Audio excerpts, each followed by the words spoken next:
دوستو آج ہم ایک ایسی علمی روایت کی بات کرنے جا رہے ہیں جس نے صدیوں تک ہندوستان کے مدرسے کو علم و دانش کا مرکز بنایا، یعنی درس نظامی۔ آج ہم بات کریں گے درس نظامی کے بارے میں۔ یہ کریکولم اپنے وقت کا ایک گولڈن کریکولم مانا جاتا تھا، جو نہ صرف دینی علوم بلکہ منطق، فلسفہ، ریاضی، میتھمیٹکس، فلکیات، ایپسٹمولوجی، میٹا فزکس جیسے متعدد اور مختلف مضامین کو بھی شامل ہوا کرتا تھا۔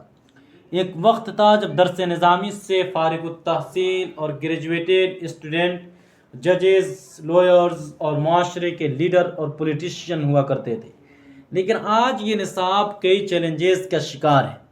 آج کی اس ویڈیو میں ہم درس نظامی کے عروج و زوال، اس کے رائز اینڈ فال، اس کے تحت تیار ہونے والے ججز، وکلاء، فارسی زبان کی اہمیت، انگریزی زبان کے تئیں منفی رویہ اور غیر اسلامی مضامین جیسے ریاضی کے شامل ہونے اور آج کے دور میں ان کے خاتمے پر تفصیلی بات کریں گے۔ ہم یہ بھی دیکھیں گے کہ اس نصاب کو دوبارہ کیسے زندہ کیا جا سکتا ہے، اس کریکولم کو کیسے دوبارہ زندہ کیا جا سکتا ہے۔ تو دوستو چلیے شروع کرتے ہیں۔ دوستو درس نظامی کی کہانی 18ویں صدی سے شروع ہوتی ہے، جب ملا نظام الدین سہالوی رحمۃ اللہ علیہ نے لکھنؤ کے مشہور مدرسے فرنگی محل میں اس نصاب تعلیم کو منظم کیا۔ یہ کریکولم مغل دور کے علمی تقاضوں کو پورا کرنے کے لیے بنایا گیا تھا، جب ہندوستان اسلامی علوم، فلسفے، سائنسی تحقیق کے عروج پر تھا۔ درس نظامی کی تاریخی اہمیت کی اگر ہم بات کریں تو درس نظامی کا مقصد ایک ایسا عالم تیار کرنا تھا، اسٹوڈنٹ کو اس طور پہ تیار کرنا تھا جو نہ صرف دینی علوم میں ماہر ہو بلکہ وہ معاشرتی، سیاسی اور علمی مسائل پر بھی رہنمائی کر سکے۔ اس نصاب نے امام غزالی، امام رازی اور وسطی ایشیا کے علمی روایات کو ہندوستانی تناظر میں ڈالا۔ اورنگزیب عالمگیر کے دور میں فرنگی محل کو شاہی سرپرستی حاصل تھی، اور یہ مدرسہ دینی و عصری علوم کا ایک عظیم الشان امتزاج مانا جاتا تھا۔ دوستو درس نظامی نے اپنے وقت میں ایک جامع تعلیمی اور ویل اسٹرکچرڈ ایجوکیشن سسٹم پیش کیا۔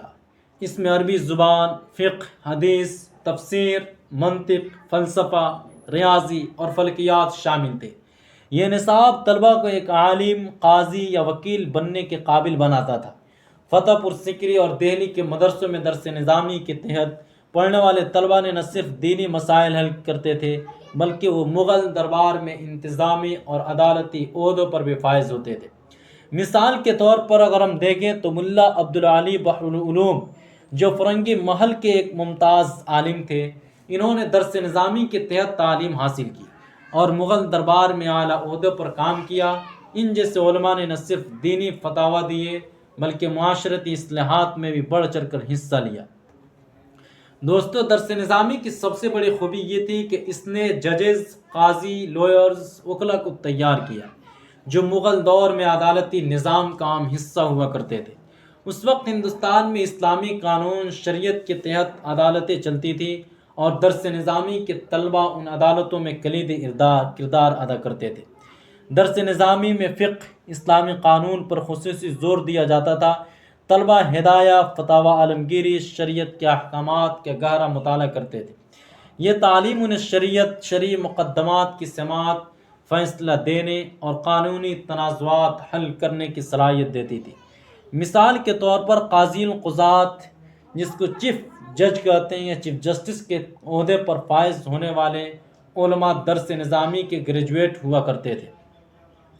درس نظامی کے طلبہ منطق، بلاغت کے مضامین کی بدولت بحث و مباحثہ اور ڈیبیٹ میں ویل اسکل اور ویل کوالیفائڈ ہوا کرتے تھے۔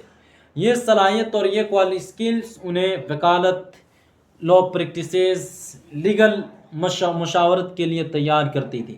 مغل دربار میں وکلاء نہ صرف شرعی مقدمات بلکہ زمینی تنازعات اور معاہدات کے معاملات بھی دیکھتے تھے۔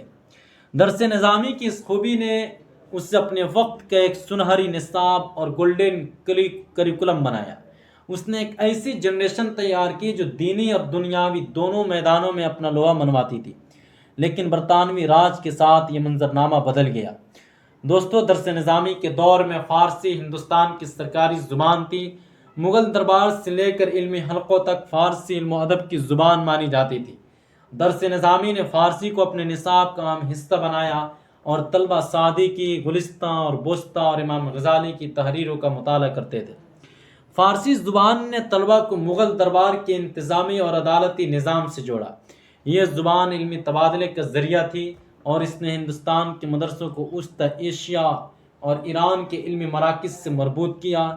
درس نظامی کے تحت فارسی شاعری اور نثر نے طلبہ کی بلاغت اور ادبی صلاحیتوں کو بڑھایا۔ لیکن جب برطانوی راج نے 1835 میں لارڈ میکالے کے منٹ آن ایجوکیشن کے ذریعے انگریزی کو سرکاری زبان بنایا تو مسلم کمیونٹی نے اسے اپنے دین اور ثقافتی شناخت کے لیے خطرہ سمجھا۔ درس نظامی کے مدرسوں نے انگریزی تعلیم کو مسترد کیا کیونکہ وہ اسے برطانوی استعمار کا اور برٹش کولونیل کا ایک آلہ اور ٹول سمجھتے تھے۔ اس فیصلے نے مسلم طلبہ کو جدید تعلیمی نظام سے دور کر دیا اور وہ انگریزی بولنے والے ہندوؤں کے مقابلے میں پیچھے رہ گئے۔ تاہم کچھ مصلحین اور کچھ ریفارمر نے اس خلا کو پور کرنے کی کوشش کی۔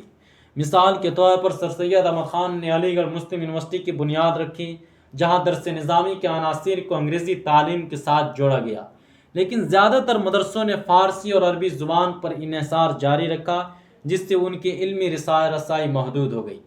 درس نظامی اپنے وقت میں ایک جامع نصاب تھا جو دینی علوم کے ساتھ غیر اسلامی مضامین کو بھی شامل ہوا کرتا تھا۔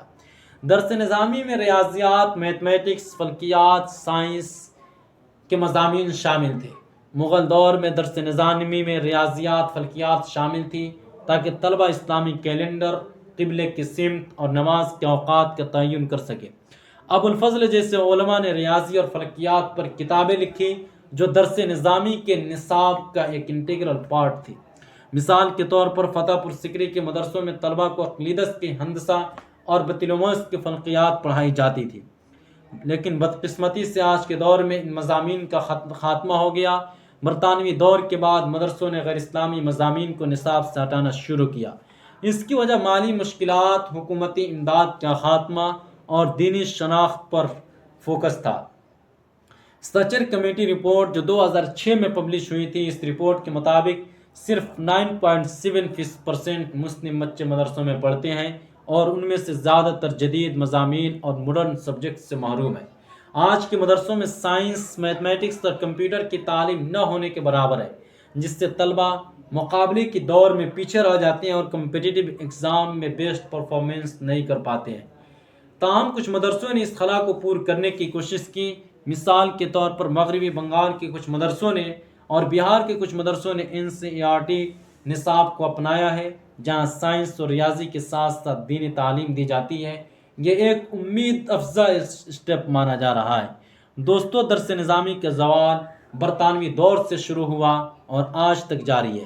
آئیے اب اس کے کچھ اسباب پر نظر ڈالتے ہیں کہ درس نظامی جو کسی زمانے میں گولڈن کریکولم مانا جاتا تھا، آخر یہ کس طریقے سے زوال پذیر ہو گیا۔ اس کے ڈکلائن کے پیچھے کون کون سے اسباب اور ریزن تھے۔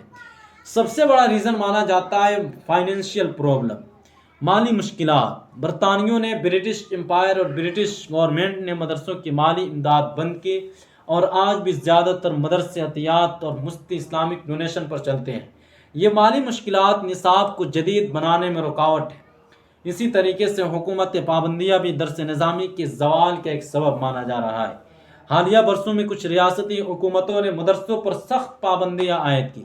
مثال کے طور پر اتر پردیش کے الہ آباد ہائی کورٹ نے 2024 میں مدرسہ ایکٹ کو غیر آئینی قرار دیا، جس سے 2.7 ملین طلبہ متاثر ہوئے۔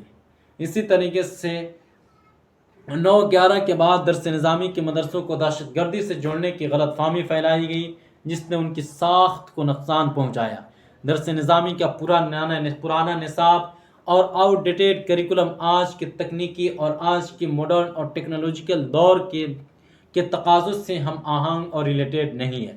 اس کی وجہ سے مدرسے کے فارغ التحصیل اور مدرسہ اسٹوڈنٹ طلبہ کو جدید ملازمتوں اور جاب میں مشکلات پیش کرنی پڑتی ہے۔ لیکن دوستو، درس نظامی کو دوبارہ اپنی کھوئی ہوئی شان دلانے کے لیے ہمیں درج ذیل اقدامات اٹھانے ہوں گے، اور اس طریقے سے ہمارا کھویا ہوا میراث، ہمارا وہ کھویا ہوا شان و شوکت جو کسی زمانے میں گولڈن کریکولم ہوا کرتا تھا، السلام علیکم دوستو، آج ہم ایک ایسی کہانی سننے جا رہے ہیں جو صدیوں پرانی ہے۔ ایک ایسی کہانی جو علم، ثقافت، تعلیم اور دینی میتھمیٹکس، کمپیوٹر اور انگریزی زبان کو شامل کیا جانا چاہیے۔ مغربی بنگال کے مدرسوں کی مثال ہمارے سامنے ہے، جہاں دینی اور عصری تعلیم ایک ساتھ دی جاتی ہے۔ اسی طریقے سے حکومتی تعاون SQPM یعنی scheme for providing quality education ان مدرسہ جیسے پروگراموں کو بحال کیا جانا چاہیے تاکہ مدرسوں کو مالی امداد اور تربیت مل سکے۔ اسی طریقے سے مدرسے کے اساتذہ کی ٹریننگ دی جانی چاہیے۔ مدرسوں کے اساتذہ کو جدید تدریسی طریقوں کی تربیت دی جائے، ماڈرن میتھڈ آف ٹیچنگ کے ذریعے سے ان کو اویئر کیا جائے۔ اسی طریقے سے سوشل اویئرنیس بھی پھیلانا بہت زیادہ ضروری ہے۔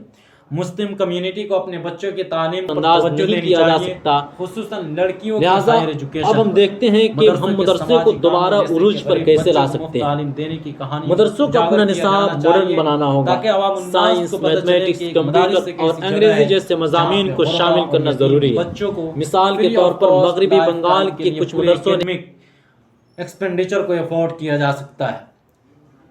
دوستو، درس نظامی اپنے وقت کا ایک سنہرا نصاب تھا، ایک گولڈن کریکولم اور سلیبس مانا جاتا تھا جس نے ججز، وکلا اور عظیم مفکرین تیار کیے۔ آج ہمیں اس کے تاریخی اہمیت کو سمجھنے اور اس سے جدید تقاضوں سے ہم آہنگ کرنے کی ضرورت ہے۔ اگر ہم درس نظامی کو سائنس، ٹیکنالوجی اور عصری علوم سے جوڑیں تو یہ دوبارہ مسلم کمیونٹی کی علمی ترقی کا ذریعہ بن سکتا ہے۔ آپ سب سے میری گزارش ہے کہ اس موضوع پر اپنے خیالات کمنٹ سیکشن میں شیئر کریں۔ کیا آپ سمجھتے ہیں کہ درس نظامی کو دوبارہ زندہ کیا جا سکتا ہے؟ اگر ہاں تو کیسے؟ اگر یہ ویڈیو آپ کو پسند آئے تو اسے لائک، شیئر اور سبسکرائب ضرور کریں۔